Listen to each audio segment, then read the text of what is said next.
اولیاء کرام نماز کی وہ عمل ہے جس کے ذریعے قرب خدا بندی نصیب ہوتا ہے۔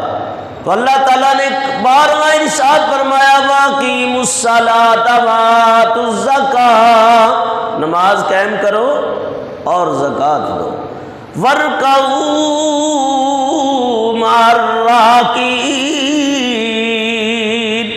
اور رکوع کرنے والوں کے ساتھ رکوع کرو۔ نماز کے حکم کے بعد زکوٰۃ ہے۔ دیکھو انسان جن جن چیزوں سے محبت کرتا ہے اللہ تعالیٰ نے ان چیزوں کے اندر انسان کو آزمایا۔ مثلا انسان کو کھیل اور شغف اور گفتگو کرنا، باتیں کرنا اور خالی وقت ایسے گزارنا زیادہ اچھا لگتا ہے۔ آپ نے دیکھا لوگ مسجد میں بہت کم بیٹھتے ہیں، گپیں لگاتے ہیں، ہوٹلوں پہ بیٹھ جاتے ہیں، بازاروں میں کھڑے ہو جاتے ہیں، جا کے پارکوں میں بیٹھ جاتے ہیں، لیکن زیادہ تر لوگوں کی کیفیت یہ ہوتی ہے کہ دینداری کی طرف، بلکہ بعض تو دعا بھی نہیں مانگتے، اٹھ کے چلے جاتے ہیں، تو ان کے اوپر دنیا کی محبت غالب ہوتی ہے۔ تو اللہ تعالیٰ نے اس لیے نماز کو فرض کیا، جہاں دنیا داری کرتے ہو چند لمحے میری یاد کے لیے بھی نکالو، میرے لیے نکالو۔ اور پھر انسان کو کھانے پینے سے بڑی محبت ہے، کھانا بڑا اچھا لگتا ہے، تو اللہ نے نفس کی مار کے لیے روزے کو فرض کیا اور فرمایا کہ ہم نے تم پر روزے فرض کیے ہیں اور تم سے پہلوں پر بھی روزے فرض کیے ہیں لعلکم تتقون، تاکہ تم متقی اور پرہیزگار بن جاؤ۔ پھر انسان کو وطن بڑا پیارا لگتا ہے، تو صاحب استطاعت کے اوپر اللہ نے حج فرض کر دیا کہ سب عزیز و اقربا بیوی بچوں کو چھوڑ کر چادریں پہن کے میدان عرفات میں میری بارگاہ میں حاضر ہو جا۔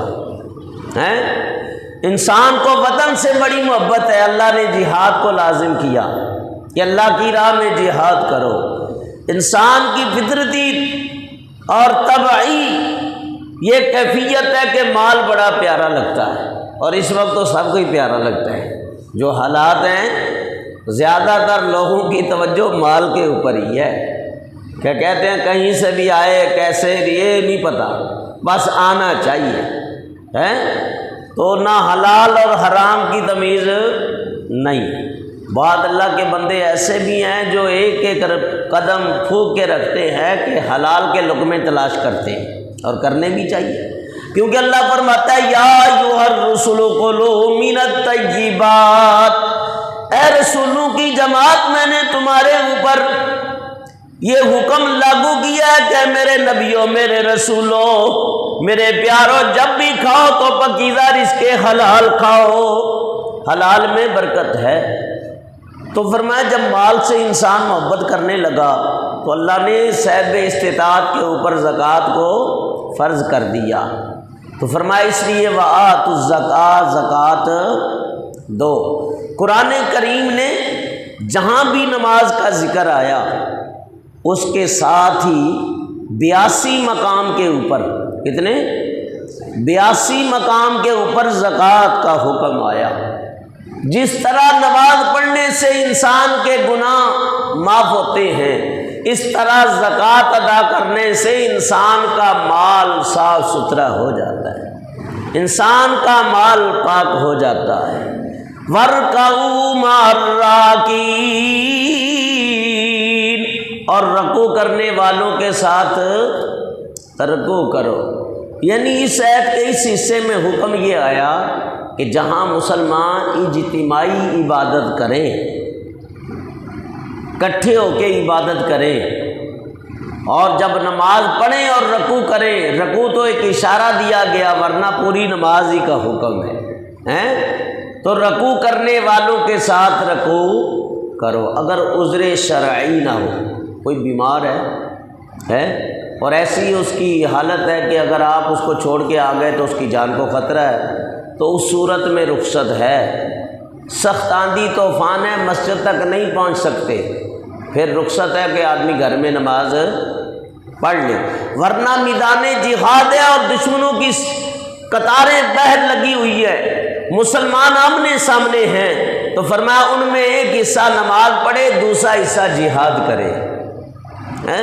یہ حکم آ گیا۔ اور چھوٹی چھوٹی باتوں میں حضرت رات دیر سے آیا تھا، آنکھ نہیں کھلی ہے، سیری کر کے یہ ہو گیا وہ ہو گیا تو نماز میں نہیں آیا، تو ایسا عذر قبول نہیں ہے، بلکہ جماعت ہو رہی ہو اور سستی کی وجہ سے جماعت میں شامل نہیں ہوا تو وہ آدمی منافق ہے۔ اب آپ کسی کو منافق کریں گے تو بڑا منافق ہے، دوسرا بھی کہ تجھے دو جڑ دے گا۔ تو جب نبی پاک نے خود فرمایا کہ جماعت ہو رہی ہو، سستی کی وجہ سے پیچھے رہ گیا تو وہ منافق ہے، اس کے اندر منافقت ہے۔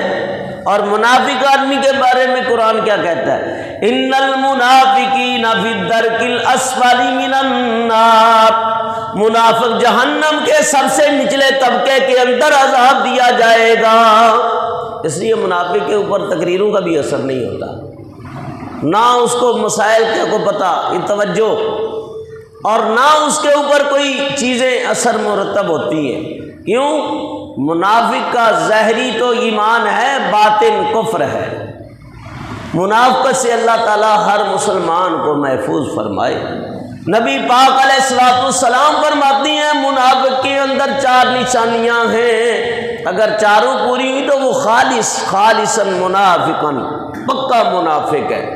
بات کرے تو جھوٹی کرے، وعدہ کرے تو خلاف کرے، امانت میں خیانت کرے، وَإِذَا خَاصَمَ فَجَرَ، جب جھگڑا کرے تو گالی بھی بکے۔ جو گالی بکتا ہے نا جھگڑے کے وقت، لڑائی جھگڑا ہو جاتا ہے انسانوں میں، لیکن خاص کر رمضان میں حکم ہے، ویسے بھی نہیں کرنا چاہیے۔ رمضان میں اگر کوئی لڑے تو کہے بھائی میرا روزہ ہے، میں لڑائی نہیں چاہتا، لیکن فرمایا منافق کی نشانی یہ ہے کہ جب جھگڑا کرے گا تو گالی بھی دے گا۔ اور لوگ تو اب تو گالی کو گناہ سمجھتے ہی نہیں ہیں، بات بات پہ گالی، شرم نہیں آتی ان لوگوں کو، کہ تیرے گالی دینا اللہ رسول کو کتنا ناراضگی کا سبب ہے۔ ایک گالی دیتا ہے قبر میں ایک بچھو پیدا ہو جاتا ہے۔ گالی دینے والے کے عمر میں، مال میں، رزق میں کبھی برکت، لاکھوں کروڑوں ہی کما لے روتا ہی رہے گا۔ اللہ اس سے بھی بچائے۔ پھر فرمایا کہ زکوٰۃ کا حکم آیا۔ ویسے زکوٰۃ کا حکم جو ہے یہ اجمالی طور پہ ہجرت سے پہلے آ گیا تھا، اور تفصیلی طور پہ یہ 11 ہجری میں آیا۔ زکوٰۃ کے لغوی معنی ہیں پاکی کے۔ کیا معنی ہیں؟ پاکی۔ زکوٰۃ کا لغوی معنی پاکی، اور ایک اور معنی بھی ہے۔ زکوٰۃ کا ایک معنی ہے بڑھنا۔ کیا؟ بڑھنا، یعنی کسی چیز کا بڑھنا۔ اللہ تعالیٰ قرآن میں ارشاد فرماتا ہے قد افلح من تزکا، بس وہ شخص کامیاب ہوا جس نے اپنا تزکیہ کر لیا۔ تو اپنے نفس کا تزکیہ کرنا، اپنے مال کو زکوٰۃ دے کے پاک کرنا، یہ دونوں ایک ہی معنی میں آتا ہے۔ تو زکوٰۃ کی برکت سے نفس انسانی بخل کے میل سے پاک صاف ہو جاتا ہے، اور اس عمل کی وجہ سے مال میں برکت ہوتی ہے، اس لیے اسے زکوٰۃ کہتے ہیں۔ زکوٰۃ کا سبب بڑھنے والا مال ہے۔ اور زکوٰۃ کس کے اوپر فرض ہے؟ جو شرائط ہیں ان میں پہلی شرط یہ ہے کہ مسلمان ہونا۔ مسلمان کے اوپر زکوٰۃ ہے، یہودی نصرانی کے اوپر نہیں ہے۔ اور ان مسلمانوں کا بھی کیا کہنے ہیں، وہ اہل تشریف زکوٰۃ، وہ کہتے ہیں ہمارے اوپر زکوٰۃ ہے نہیں، اور بینکوں کے اندر جا کے نام لکھاتے ہیں ہم بھی اہل تشریح ہے، تحفہ ہے تمہارے اوپر۔ اپنا تھوڑا سا 20 اور 50 ہزار لاکھ روپیہ بچانے کے لیے اپنے آپ کو بدعقیدہ ثابت کر دیا، صحابہ کے گستاخوں میں نام جا کے لکھوا دیتے ہیں۔ تو ایسے لوگوں کے اوپر اللہ رسول کی پھٹکار ہی پڑے گی۔ عقیدہ بہت بڑی چیز ہے۔ تو ایسے لوگوں سے تو ویسے ہی اللہ نے بچنے کا حکم دیا، اللہ کے حبیب نے بچنے کا حکم دیا۔ حضور فرماتے ہیں لا تسبوا الصحابی، جو میرے صحابہ کو گالی نہ دو۔ فَبِأَيِّهِمْ اقْتَدَيْتُمْ اهْتَدَيْتُمْ، یہ مثل ستارے ہیں۔ اور ہدایت کے ستارے ہیں، جو ان کی نقش قدم پہ چلا وہ ہدایت پا گیا۔ اور جب ایسے لوگوں کو دیکھو جو میرے صحابہ کے بارے میں بے ادبیاں کرتے ہیں، بدتمیزیاں